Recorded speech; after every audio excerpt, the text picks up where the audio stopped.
Je sais pas trop quoi dire, hein, c'est très particulier ce film. Le seul truc que je peux dire, c'est que j'ai pas du tout été payé par Disney. Suivez-moi.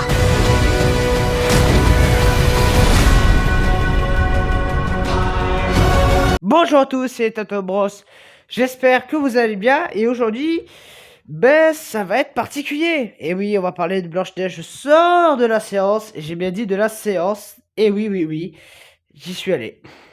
Ah ben, il fallait bien que je me sacrifie. Non, parce que là, bon, des films où on savait pas trop, je sais pas, Better Man, des petits films quoi, où on savait pas trop si ça allait être la grosse merde du siècle. Bon, j'ai essayé d'y aller, je sais pas, il y en a qui trouvaient ça bon, moyen, tout ça, voilà. Il y a des films où j'y suis volontairement pas allé, je sais pas, God Save the Tuche, Toute pour une, bon voilà, ces 2 âneries-là, j'y suis volontairement pas allé parce que je savais que ça allait être de la merde. The Kay, c'est un peu le même cas, mais bon, voilà.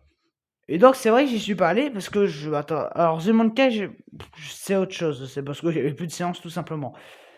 Mais sinon les autres, eh ben oui, hein, j'y suis pas allé parce que je savais que c'était de la grosse torture et j'avais pas envie de m'affliger 1h40 de torture vaudou quoi, s'il vous plaît.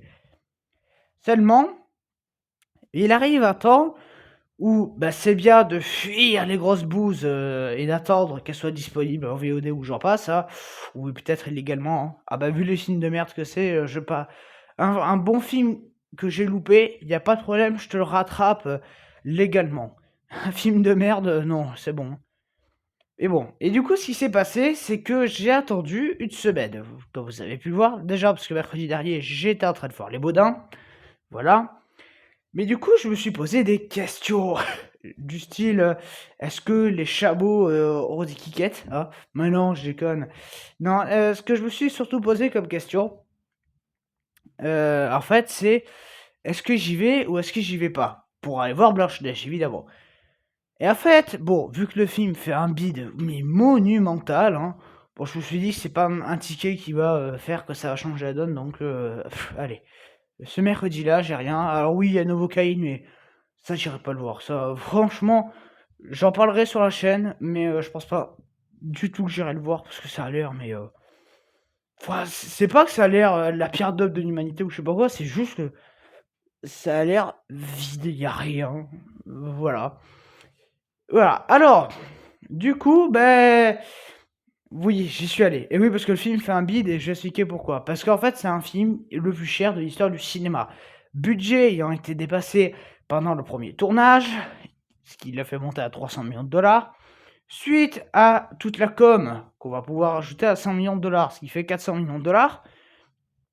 Rajouté à ça, il y a eu des retournages, donc dans les 200 millions de dollars, hein, ce qui fait 400 plus 200 est égal à 600. Mais il y a eu aussi 100 millions de dollars pour tous les effets numériques, c'est-à-dire tout le film. Hein. Donc en gros, le film coûte entre 700 et 800 millions de dollars. Voilà, c'est fabuleux. Sauf que, du coup, pour être rentable, il faut qu'il fasse le double, parce que, je vous l'apprends peut-être, mais un film, pour être rentable, doit faire le double, parce qu'en fait, la moitié de ce qu'il rapporte va au studio, et l'autre moitié est partagée entre d'autres trucs. Mais en gros, le studio ne touche que la moitié de ce qui a été investi. Enfin, la moitié de ce que le film a rapporté. Donc en gros, pour rembourser entre 700 et 800 millions, allez, on va envisager le pire, c'est-à-dire 800 millions de dollars, il faut que le film fasse 1,6 milliard pour que Disney soit totalement rentabilisé. Mais le film n'a fait à peine 100 millions et des brouettes en une semaine, hein, donc c'est vraiment pas bon. Voilà. Alors, bon, je vais faire grâce de toutes les polémiques et il faut quand même que j'en parle. Mais voilà, donc en plus de tout ça, la polémique des dislikes, hein, les trailers qui sont fait disliker parce que les nains étaient dégueulasses. Rachel Ziegler qui ferme pas sa gueule. Et donc voilà, ça fait des polémiques, que ce soit politique d'un point de vue Palestine, Israël et j'en passe. Et aussi même d'un point de vue du film en disant que le prince il sert à rien, que c'est bien woke machin. Des photos de tournage, plus woke que ça, tu crèves. Enfin bon voilà, il y avait absolument rien qui marchait avec ce film. Hein. Il y a mais tout, je sais pas, les avant-premières annulées, des trucs comme ça. Je vais pas m'étaler sur la question. Si vous voulez vraiment tout savoir de cette production merdique, je vous invite vraiment à aller voir la chaîne de L'Écran de Fou. Il a fait plein de vidéos dessus. Allez y jeter un œil, voilà. Il est là-dessus, il a vraiment géré, donc je vais pas passer 3 ans à expliquer pourquoi le film sentait quand même le roussi. Effectivement, le film sentait le roussi et le sent un peu. Bon, alors du coup, on va pas perdre plus de temps. Alors juste, oui, c'est officiel, il y a plus de notes. J'arrête de mettre des notes, sauf pour Dogman, parce que la critique est déjà tournée. Donc critique qui sort le mardi 8 avril. Voilà, mais sinon j'arrête de mettre des notes parce que je trouve ça très compliqué de mettre des notes parce que bah oui, je vais mettre des 10 sur 10 à quelques trucs mais qui sont pas forcément parfaits. Donc je préfère plus mettre de notes du tout, dire juste mon avis et puis voilà. Non, parce que ce Blanche-Neige, c'est compliqué à noter quand même, hein. Enfin, moi, sur mon téléphone, je mettrai toujours une note, voilà. Mais au moins, là, je déballe tout à plat. Il n'y a pas à d'essayer de calculer une note, on s'en bat les steaks. Bon, donc vous êtes prêts? C'est parti pour la critique de Blanche-Neige. Alors, Blanche-Neige. Eh ben, ce Blanche-Neige... oui, non, franchement, c'est très compliqué. Je sais pas quoi aborder. C'est à part qu'il y a des gens qui sont barrés de ma salle, déjà que bon... D'habitude, j'y vais à 13h au cinéma, hein, dans les 13h. Là, je me suis dit, bon, allez, parce que du coup, des fois, je me prends un sandwich pour bouffer, et je me suis dit, ouais, c'est bon. Déjà qu'il va me coûter un ticket de cinéma, cette merde. Je vais pas m'acheter un sandwich juste pour aller voir Blanche-Neige chanter, quoi. Donc c'est bon, j'y suis allé, donc à 16h. Et, ben oui, hein. Euh, donc sur une salle de 500 places, seulement 30 places avaient été vendues. Enfin, moi, il me semblait qu'il y avait 30 places. On va dire 30, allez. Sur les 30, je ne déconne pas, il y a au moins 15 personnes qui se sont barrées en plein milieu du film. Voilà. Ah non, mais ça donne... Sans compter les enfants qui faisaient des allers-retours parce qu'ils en pouvaient plus, hein, ils avaient besoin de bouger, les gamins, hein. C'est pour dire le niveau du film. Bon, et maintenant, moi, avis... Enfin, moi, œil critique, moi qui fais des critiques depuis septembre, hein, donc ça fera bientôt un an, hein. Ouais, eh ben il est temps de se chier dessus. Voilà, hein. Le mois dernier, ça faisait vraiment 6 mois que la chaîne avait ouvert. Donc pour ce 7e mois, j'ai pris des risques, hein, voilà. Et donc, ce Blanche-Neige, qu'est-ce que j'en ai pensé? Eh ben, c'est... Il y a moyen qu'on en parle d'un flop, je pense. Non, il y a vraiment pas grand-chose qui va, mais c'est complexe. Déjà, d'un point de vue technique, numérique. Waouh! Tout est au numérique. Ça se passe comment chez Disney? Non mais vraiment, tout est en fond vert. Mais alors les fonds verts? Oh. En fait, tout. C'est ça que je me suis dit. Alors, ou c'est moi qui ai besoin d'aller chez Opti de 2000, hein, mais je pense pas. Tout est flou. Il y a peut-être un ou deux plans dans le film sur le château de la méchante et un plan au-dessus d'une forêt. Mais sinon, le reste, c'est flou. C'est-à-dire que les plans où t'as la caméra qui est dans une forêt, où ça va chanter, des choses comme ça, tout ça, tous les plans, on va dire, où il y a quelqu'un, tout ça, derrière, c'est mais flou, mais c'est imbouffable, quoi. Tout est flou. Et encore, bon, on va dire que quand on filme un personnage, derrière c'est flou, c'est moche. Ensuite, les animaux. Alors j'avais peur que ça... Enfin, vu leur design. En vrai, par rapport au ton que veut aborder le film, je dis que ça passe. C'est pas les animaux les plus beaux de l'histoire du cinéma, mais vu que ça veut aborder le côté un peu cartoon, allez, on va dire que les animaux passent. Par contre, les nains, niveau design, why not? Par contre, niveau rendu visuel, c'est à chier, quoi. Tu dégobilles des grands morts par terre. Leur barbe, mais elle est dégueulasse, leur barbe. Elle est faite à la pisse, quoi. Ils ont des mains, on dirait des charcutiers, quoi. Non, mais... Bon, bref. Voilà, les nains, vraiment, ils sont pas très beaux. Et ils sont là. Mais à un moment dans le film, alors... Cette critique sera full spoil, hein. De toute façon, vous n'allez pas aller le voir, hein. Personne va aller voir cette merde, donc c'est bon, je peux spoiler. Non, mais ils sont vraiment dégueulasses. Ils sont là longtemps, hein. Ils sont là dans... À partir du moment où ils apparaissent, ils sont là presque tout le long, quoi. Même à la fin, il faut qu'ils interviennent, quoi. Oh. Non, ils sont vraiment dégueulasses, hein. Bon, Les décors, bienvenue au monde du vide.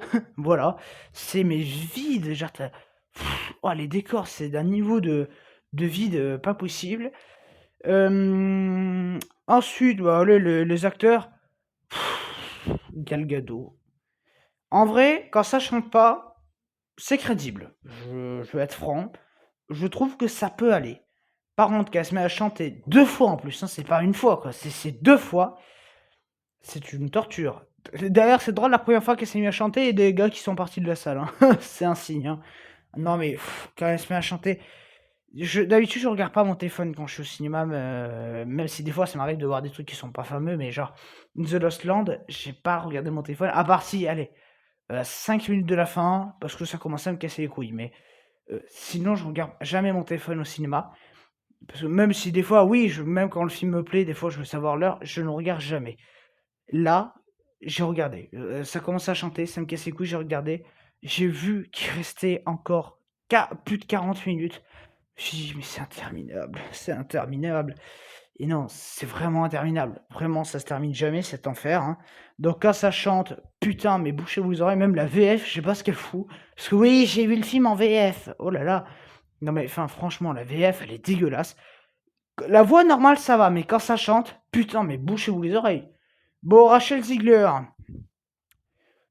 c'est assez compliqué. C'est-à-dire que la première moitié du film, j'ai trouvé qu'elle jouait mal. Enfin, il y a un ou 2 moments où c'était correct, mais on va dire qu'il y avait beaucoup de scènes où ça jouait mal. Et à partir, la seconde moitié, je dirais que ça va un peu mieux, mais bon, je dirais qu'elle, ça passe, mais c'est vraiment moite-moite.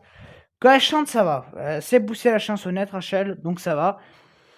Mais alors, allons-y, parlons-en. Les chansons. Waouh! Non mais, alors je viens de me mater Emilia Pérez pour le Hana Flop épisode 3. Alors oui, je sais, le 2 n'est pas sorti, mais le 2, j'ai déjà tourné. D'ailleurs, il va falloir que je tourne le 3 de ce soir, tiens, ça va être fun. Mais bon, voilà, je verrai le 4, c'est Star Wars. Ah bah tiens, encore du Disney, comme par hasard. Non mais bon, Star Wars, ça presse pas la seconde. Mais par contre, voilà, vraiment, moi qui en a eu l'overdose des chansons, j'étais pas servi avec ce film, hein, j'étais pas servi. Vraiment, ça chante tout le temps. Ah, les chansons, il doit y en avoir 6 ou 7 quoi, sur 1h40. Ah, c'est long. Puis bon, sur les chansons, il y en a au moins 3 que tu peux jarter. Bon déjà les 2 de la méchante, hein, donc celle-là tu peux jarter. Et celle de fin de Blanche-Neige, bon, celle-là par contre elle est un peu mal chantée, un peu sabotée, elle sert un peu à rien. Ils l'ont mis parce qu'ils trouvaient ça fun, donc voilà, mais je dirais que la dernière, il aurait fallu un peu la dégager. Ensuite, alors oui, aussi Andrew Burnap, hein, donc c'est un mec qui a posé ses burnes sur une nappe, hein. Non, mais je déconne évidemment. Mais en prince, bon, enfin, il essaie de jouer avec ce qu'il peut. C'est tout ce que je pourrais dire. Et oui, parce que, allons-y, parlons du scénario. Ouah, mes amis, vous êtes pas prêts. Alors déjà, la romance. Oh, non mais, enfin, je crois que même Wicked, c'est plus crédible sur tous les points, quoi. Non mais, oh là là, c'est pas possible, quoi. Non, en fait, ça va pas du tout, et je vais expliquer pourquoi. C'est-à-dire, première fois qu'elle rencontre le prince, il est en train de voler des patates. Ça, c'est dès le début du film. Elle dit, t'es un voleur! Voilà. Donc, il se fait choper. Voilà. Elle essaie de le défendre plus ou moins. Mais du coup, après avoir chanté, elle va le libérer. Donc lui, oh, tu es belle, Blanche-Neige. Voilà. Mais elle s'en bat les couilles. Presque, elle le dégrade dans le film, hein. C'est tout juste, elle lui balance pas, t'es un connard, hein. Donc merci. Et parce que, en fait, il y a un mec qui lui dit, le prince en pince pour vous. Il s'est pris une flèche pour vous. Voilà. Donc ça y est, il se roule un patin. Non mais enfin, c'est fabuleux. C'est fabuleux, mes enfants. Voilà. Et donc, je t'aime, moi non plus, hein. Oh putain, ça rappelle un film avec Ines Rex, ça. Bref, donc ça fait, mais que dalle. C'est là, ça se roule un patin, et puis, je t'aime, hein. Voilà. C'est fabuleux, le monde, hein. Oh. Bref. Et donc voilà, hein, ça se met ensemble, alors on sait pas, bon.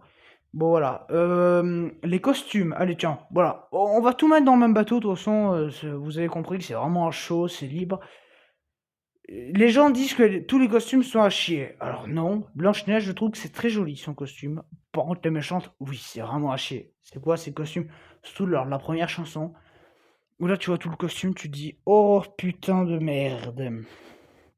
Non, franchement, t'as l'impression que sa couronne, c'est un bout de carton, le truc. C'est une couronne qu'elle a trouvée dans un gâteau des rois à Carrefour, quoi. Non mais.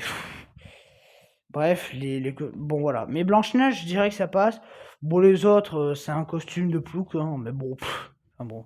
Voilà. Ensuite, le truc des reshoots, que là où Captain America, il y avait qu'un petit moment où je sentais, mais bon, ça allait. Là, tu les sens bien passer, les reshoots, hein. Non mais, enfin, les reshoots dans ce film, c'est fabuleux, quoi. Ah non, ils sont fabuleux, les reshoots, hein. Tu les sens, mais à des kilomètres, quoi. Enfin, mais c'est fabuleux, mes enfants. Non mais franchement, on les sent, mais à des kilomètres et à des kilomètres. Bref, c'est fabuleux, c'est franchement fabuleux. Vraiment, on les sent passer, mais putain, mais on les sent passer de loin, quoi, je te le dis, hein. Voilà, donc, je sais pas, enfin, je sais pas, les passages avec les nains, il y a des passages avec les nains, en fait, tu sens que ça a été rajouté à la dernière seconde. Voilà, enfin bon. Enfin voilà, moi c'est vraiment ça, j'ai senti des passages rajoutés à la dernière seconde, beaucoup trop de fois. Il y a beaucoup trop de plans où je me suis dit: «Putain, mais ça sort de derrière les fagots». Je sais pas, l'autre qui va cueillir une pomme et du coup pour essayer d'amener le prétexte à, tu vois, de la forêt. D'ailleurs les décors, je dirais que le décor de la forêt avec les arbres qui tombent est plutôt sympa. Voilà, c'est tout ce que je pourrais dire niveau colorimétrie et parlons-en. Niveau colorimétrie, je dirais que ça passe, même s'il y a un ou deux moments où c'est quand même un peu moche. Mais je dirais que 95% enfin 75% du temps, ça passe plutôt bien. De ce point de vue-là. Voilà. Bon, maintenant, alors oui, il y a aussi des passages. Dans les passages rajoutés, il y a le passage où il y a les nains qui vont travailler. T'as aucun humain. Tu n'as rien. C'est vraiment des passages full numériques. Voilà. Oui, ça s'était rajouté à la dernière seconde, ça se sent. Pourquoi? Parce que c'est pas forcément fini. Même si niveau couleur dans la grotte c'est joli, mais bon, les nains sont pas forcément bien finito. D'ailleurs, c'est leur première apparition, quand tu le vois, tu fais ah sa mère. Ah, mais moi, quand je les ai vus, je me suis dit, je me suis dit, attends, ça va durer encore plus d'une heure. Mais butez-moi. Non, franchement, merci quoi. Donc oui, alors les facilités scénaristiques, bah il y en a un peu beaucoup trop, hein. Ah bah il y a ça toutes les 2 minutes mon copain, hein, t'es pas couché, hein. Ça va être long. Non mais c'est un film qui voilà, on est vraiment pas couché, c'est le terme. Vraiment, on n'est pas couché, c'est l'enfer. Ce film est la définition même de l'enfer. Ça chantonne, ça fait pas grand-chose, hein. Voilà, c'est, beaucoup de plans rajoutés à la dernière seconde, les chorégraphies, bah, allons-y parce que Mark Webb, quel grand réal, hein! Ah non, mais il y a beaucoup de gens qui le portent haut pour les Amazing Spider-Man qui, soit dit en passant, puent la merde. Voilà, merci, au revoir. Non mais, enfin, je comprends pas comment on peut aimer The Amazing Spider-Man, mais bon. Ah ben, il y a des mystères dans la vie que je ne comprendrai jamais. Moi, les Amazing Spider-Man, je les trouve à chier, mais bon, après, enfin, c'est mon point de vue. Donc non, les Amazing Spider-Man sont pas bons, hein, il y a la critique sur la chaîne. Mais bon, enfin, on va être honnête 2 secondes, quoi. Si tu es un Boréal, tu vas pas tourner dans un Blanche-Neige où tu sais très bien déjà que tu auras pas la main sur le projet, et puis où tu sais très bien que tu vas t'engouffrer dans l'enfer, hein. Mais bon, donc c'est du plan-plan, enfin, il y a 2-3 passages où la caméra bouge un peu, mais enfin, je sais pas, les chorégraphies, je me disais si ça nous fait des plans séquences, déjà, ça fera ça un petit plus. Non, c'est du plan-plan. Alors oui, à un moment, on va jouer de ça un peu avec la méchante, où elle va, par exemple, mettre les mains à gauche, et du coup, la caméra va aller à gauche, et elle va mettre les mains à droite, et la caméra va aller à droite. Mais sinon, à part ça, franchement, on fait pas grand-chose. Ouais, c'est pas glorieux. C'est pas glorieux. C'est un film... Voilà, c'est un film qui sait pas faire, qui essaie de faire quelque chose... En fait, c'est un film qui a le cul entre toute la table, en fait, hein, toutes les chaises de la table, qui essaye vraiment de faire en fait, voilà, c'est un truc, tu es dans un couloir, tu essaies d'avancer, d'avancer, d'avancer. Il n'arrive pas à prendre les portes parce qu'il a pas les clés. et les portes sont fermées, il n'arrive pas à avoir les clés, et du coup, il arrive un moment où s'écrase contre le mur. Ben voilà. Parce que oui, bon, le final... Le final... Bourré d'incohérences. Le final, alors, allez, je spoil, mais bon, enfin, c'est pas grand-chose. Le final où t'as les nains qui sortent du coup derrière, qui sortent du château et qui sont derrière la princesse, et devant la princesse, t'as tout le royaume qui est soulevé avec Blanche-Neige, donc contre la reine. Mais t'inquiète, hein, la reine, la seconde d'après, elle arrive quand même à atteindre son sous-sol pour parler avec le miroir, le briser. Et alors cette fin, alors je m'en souviens plus du tout du dessin animé de 1940, je crois. Voilà, le dessin animé, il faut être un peu honnête 2 secondes, ça date beaucoup pour moi. Enfin, je l'ai vu quand j'étais petit, quoi. Hein. Je l'ai plus revu depuis. Hein. Je sais juste la chanson des nains parce qu'elle est dans les Gremlins, mais sinon c'est tout. Je pense pas qu'à la fin de Blanche-Neige, la méchante meurt en se faisant défoncer la gueule par son miroir. Oui, oui, elle casse le miroir et le miroir l'aspire. Alors à Skip, il y aurait une scène post-générique, voilà, que je n'ai pas vue parce que la flemme. Je sais qu'elle était là, mais bon, le générique il dure 10 minutes, quoi, sans déconner. Je veux bien faire l'effort pour un Marvel, parce que je suis à peu près fan de l'univers, mais là, c'est bon. Là, j'ai qu'une envie, c'était rentrer chez moi, tourner la critique et me laver les yeux, quoi, parce que... Bref. Donc ça, qu'est-ce qu'il y aurait encore à aborder? Bon, au niveau montage, j'ai dit c'était tricote. Ouais, bah l'histoire, bah là aussi, tu sens vraiment qu'il y a des passages rajoutés à la dernière seconde. Il y a plein de trucs, enfin, je sais pas. En fait, bon, le film commence avec une origin story pour expliquer pourquoi Blanche-Neige, elle est pas blanche, voilà. C'est... Bref. Donc, on nous apprend donc qu'il y a la belle-mère, mais ça aussi, les liens entre les personnages, enfin, je sais pas, la confrontation entre tous, c'est juste une voix off de 2 secondes, quoi. Enfin, merci, au revoir. Par contre, le début, il est assez stylé, le truc de conte qui s'ouvre. Bon, moi, excusez-moi, ça m'a rappelé Shrek. Je suis désolé, mais moi, le truc du miroir, tout ça, ça m'a beaucoup rappelé Shrek. Je suis vraiment désolé, mais moi, ma culture, c'est Shrek, c'est pas Blanche-Neige, quoi. Bref, mais du coup, non, il y a ça. Du coup, on la voit grandir, tout ça. Du coup, bah, parce qu'il y a Michel qui vient voler les patates, ça y est, la madame, elle devient révolutionnaire. Pourquoi? Du coup, elle se barre. Le, le roi qui était censé la tuer, enfin, le chasseur qui était censé la tuer, voilà, il y a des incohérences. Genre, par exemple, à un moment, elle se déguise en vieille, la sorcière. Elle se pointe chez Blanche-Neige, enfin chez les nains, alors qu'il y a 2 secondes, elle savait même pas où était Blanche-Neige. Mais parce que c'est comme ça. Voilà. Donc oui, c'est vraiment un film qui va passer à la moulinette des Anna Flop. Ah bah tiens, en fin d'année, je le ferai peut-être pour Noël. Non, mais voilà, c'était pas très très bon. C'est un film. Est-ce que je vous le conseille? Non, quand même pas. Je vais être franc avec vous. C'est vraiment, je dirais moyen, mais alors, mais vraiment à la limite, quoi. Hein. On va dire que c'est visionnable, mais que ça sert à rien de payer pour ça. C'est-à-dire que oui, ça se visionne. C'est pas les tuches ou c'est pas des dubs innommables, genre un week-end où c'est une torture pendant 3 heures. Ça va, c'est visionnable, ce Blanche-Neige. Mais ça veut pas dire qu'il faut y aller. Vraiment. Économisez votre argent, je sais pas, même le remake de Lilo et Stitch a l'air beaucoup plus intéressant.